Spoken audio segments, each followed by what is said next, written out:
Buenas, hoy vamos a ver un nuevo video.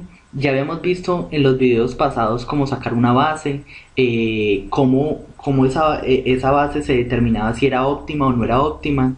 En el video pasado se vio un ejemplo. Entonces ya vamos a entrar como tal en el método simplex.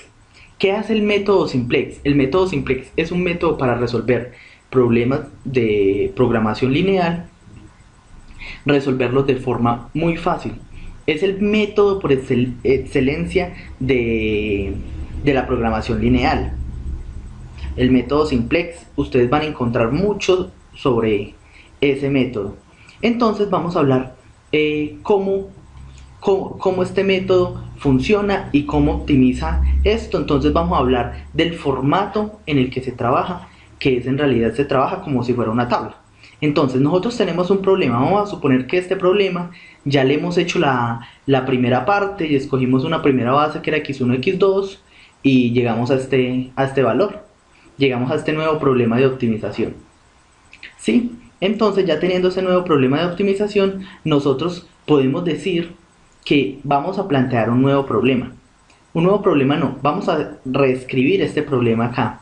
Entonces simplemente vamos a decir que queremos minimizar solo z y vamos a agregar toda esta función objetivo, la vamos a agregar en la restricción. Entonces queremos minimizar z sujeto a z menos. Entonces simplemente, como es una igualdad, despejamos estos términos acá, los despejamos para este lado y dejamos la constante a un lado. Entonces miren que simplemente hicimos eso y las dos restricciones están igual. Agregamos la función objetivo en las restricciones. Es lo que vamos a empezar a hacer. Entonces, si ustedes recuerdan de los videos pasados, la función objetivo se escribía como cb por xb por unas variables básicas más unos costos no básicos por unas variables no básicas. Y las variables básicas es igual a un valor que es b a la menos 1 por b, donde esto es una constante, menos b a la menos 1 n por xn.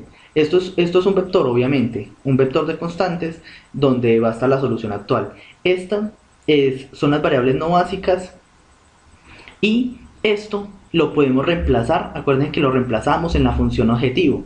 ¿En qué función objetivo? Lo reemplazábamos acá para determinar si era óptimo o no era óptimo. Entonces ahorita lo que vamos a hacer es pasamos esto de acá, lo pasamos para el otro lado. Pasamos para el otro lado, entonces queda de esta forma.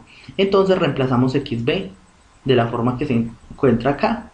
Entonces simplemente si nosotros venimos y toda esta ecuación la metemos acá donde está xb, queda de esta forma: z menos cb por xb, que sería todo este término, menos cn por xn igual a 0. Listo. Y teniendo eso, simplemente operamos acá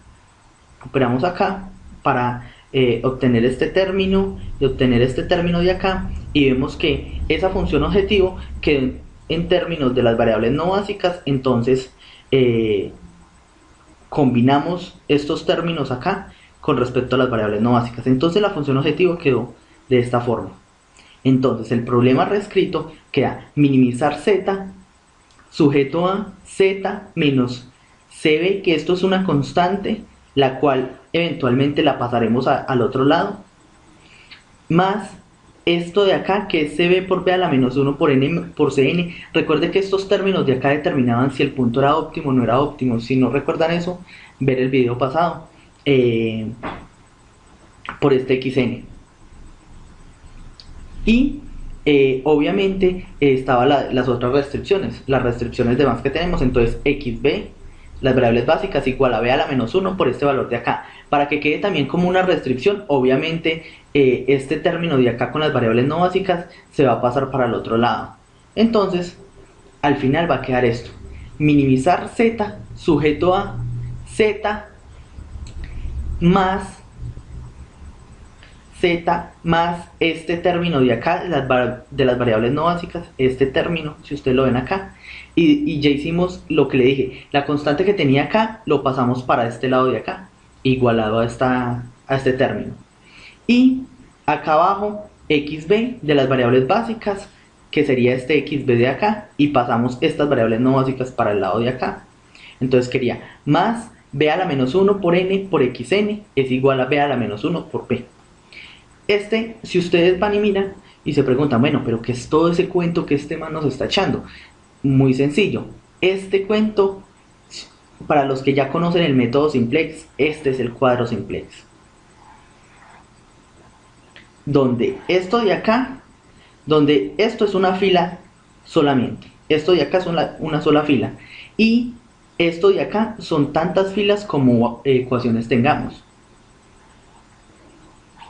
Este es el cuadro simplex, el cual vamos a conocer como acá van a ir el número de ecuaciones que tengamos. Si tenemos m ecuaciones, esta va a ser siempre una sola fila de la función objetivo.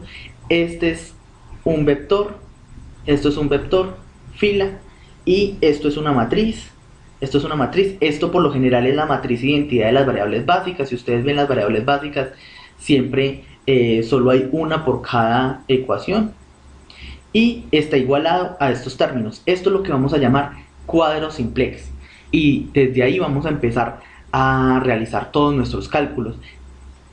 Eso era todo lo que tenía por explicarles hoy de dónde viene el cuadro simplex. En el próximo video vamos a ver qué es pivotar y cómo se hace. Espero que esté muy bien. Hasta luego.